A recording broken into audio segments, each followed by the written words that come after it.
Howdy Neighbors, David here. And today on Boondock Stallions, we're going to be taking a look at 31 Days of Horror and talking about Sister Act 2, the long-awaited sequel to the 1993 hit. Did I say Sister Act 2? Wow. I'm already messing up and I'm live, so there's no going back. We are talking about Hocus Pocus 2. There we go. Hocus Pocus 2, the long-awaited sequel to the fan favorite, all-time great movie, Hocus Pocus from 1993. Man, I mean, technically, it was a movie about singing and sisters, oddly enough, so that works. Forgive me for that one. But yeah, we're talking about Hocus Pocus 2. I really enjoyed this movie. But before we get started, go ahead and give this video a like and subscribe to the channel, and I'll keep pumping out more of these bad boys every day. A live stream this month for horror and Halloween, leading up to October 31st when we break down Sleepaway Camp. That's going to be an awesome movie. The theme this year is controversial and divisive horror movies, and that's what we're going to be doing. I know this one isn't controversial or divisive, but I mean, I don't have a whole list of 31 horror movies that would be good enough to do live stream on, so we're going to sporadically sprinkle them in there with stuff like this. Now, I know technically Hocus Pocus isn't a horror movie, but it's Halloween. It's supposed to be scary for kids, and I'm a big kid at heart, and so we're doing this.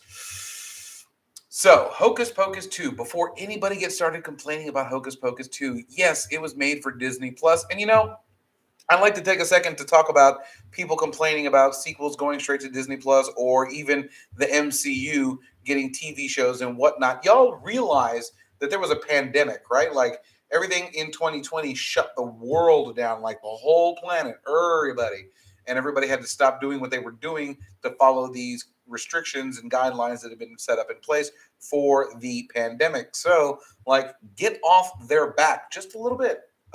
For the content going straight to Disney Plus and not to the theaters. I mean, this is just now ending and getting over. It's been over 2 years. We're all hostile and pent up and looking forward to getting back to everything being normal. So, you know, cut them a little bit of slack with the streaming service thing. It was the best they could do to give us new content for the 2 years.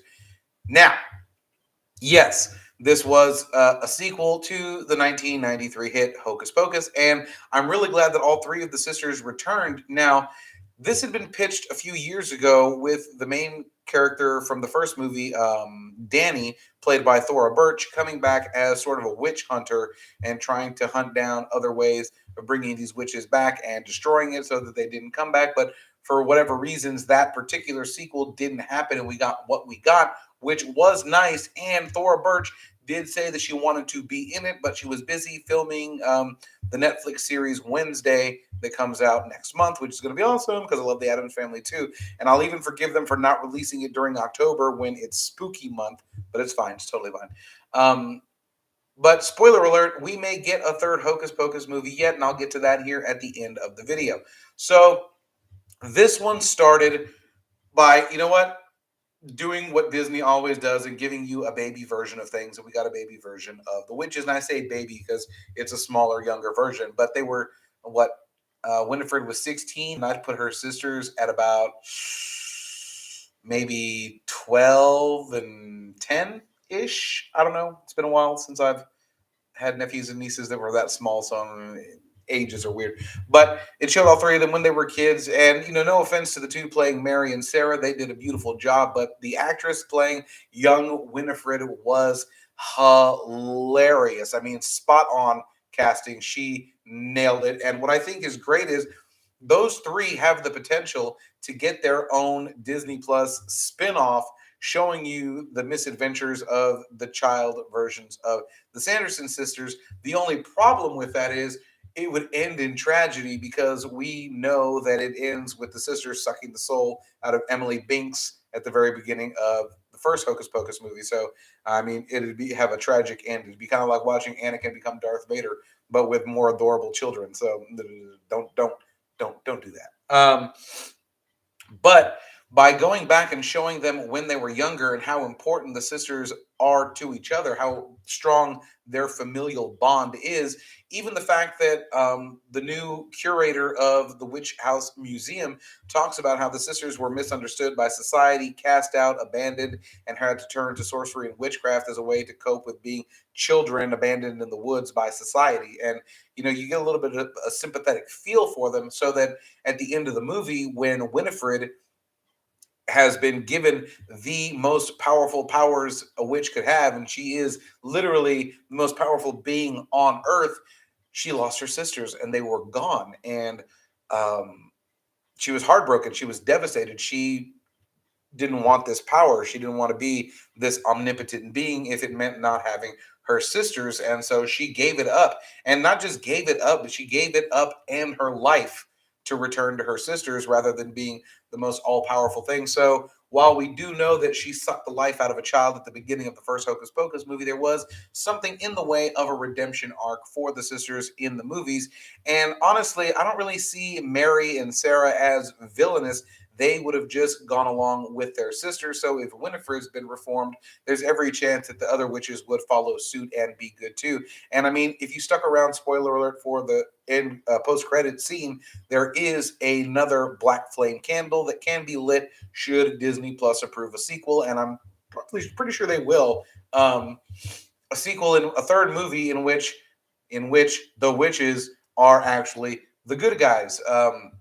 Them setting up the mother witch or the old witch at the very beginning of the movie, she could in fact come into play as a villain later on, and so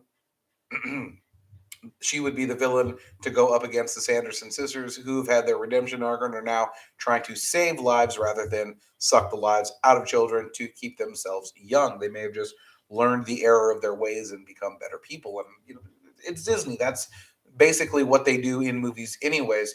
So I really, really enjoyed this movie for what it was. It was, self-aware that it's a sequel and it's a little low budget and they can poke fun at the nostalgia of it. But I mean, it checked all the boxes. It was funny. It was light. It was campy. It was scary. It was over the top. The sisters were great. I mean, Bette Midler, Sarah Jessica Parker, and Kathy Najimy are always hysterical when they're together, and they did a beautiful job with singing and dancing and choreographing and making us remember why we loved the first movie in the first place. And I feel like if they do a third one, they could even bring back the characters from the first movie. There's even a theory out there, and I wish I'd tacked it on to the comments. I'll go back and do it later.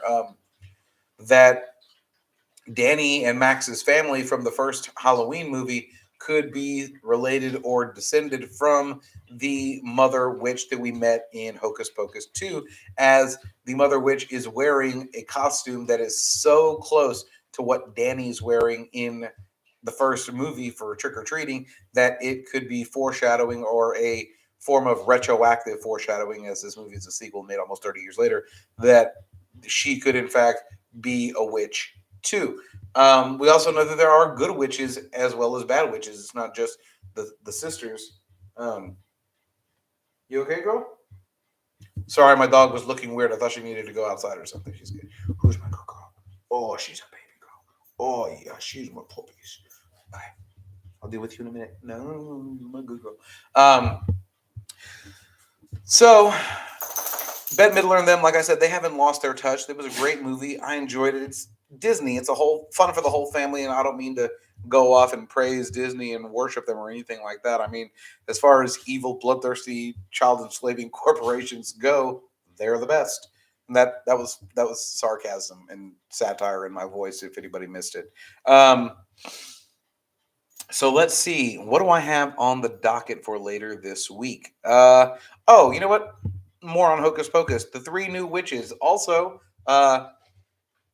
I like that there was conflict already started with the three witches and their coven, and the whole movie was a point to get them back together. And now they are stronger. They have the book. They can be lead witches also in the next movie. Should there be a third movie, I really, really, truly hope there is a third movie. The casting they did was phenomenal. I enjoyed everybody in the movie. They brought back Doug Jones to play poor Billy Butcherson, and he's always great. I mean, that was probably one of my favorite zombies of all time. and I watch a lot of George A. Romero movies, which we'll be talking about later this month because there were some controversial and divisive of the Dead movies. I don't know if y'all saw Land of the Dead, but not a great film. I wasn't whistling at you, puppy. It's okay. So let's see. What else have I done this week? Oh, that's right. Tonight, as soon as I'm done live streaming, I will be watching the season 2 premiere of Chucky. For those of y'all that don't know, Chucky's got a TV series. The first season was amazing. You do have to watch all of the movies to keep in line with it because the Chucky movies are great. Sorry, about keeping up with their continuity and not really changing anything in the backstory, as it's had the same screenwriter for all 7 films and the TV series, and he's been directing since part 5. And I know part 5 is a bit controversial, which is why it will be the topic for tomorrow's video. We will be doing Child's Play or Seed of Chucky along with episode 1 of season 2 of the Chucky TV series to talk about why episode 5. Seed of Chucky might be one of the most hated entries in the Chucky series, but it's also one of the most crucial movies because without some revelations from that movie and things that happened in it, we wouldn't have been able to go forward into, say, Curse of Chucky, Cult of Chucky, or The Chucky Show. And if you haven't seen Curse of Chucky, go and watch it. It is an amazing return to form Chucky Child's Play movie. It feels like one of the ones you would have seen in the 1980s or early 1990s, but it's also current and updated and still keeping in continuity with the ongoing overarching story. And is, like I said, probably one of the best since the first as far as Child's Play sequels go. But like I said, until tomorrow, be excellent to each other, party on, dudes, and go watch Hocus Pocus. It's an amazing movie, 1 and 2. I'll be watching them both again here later this week.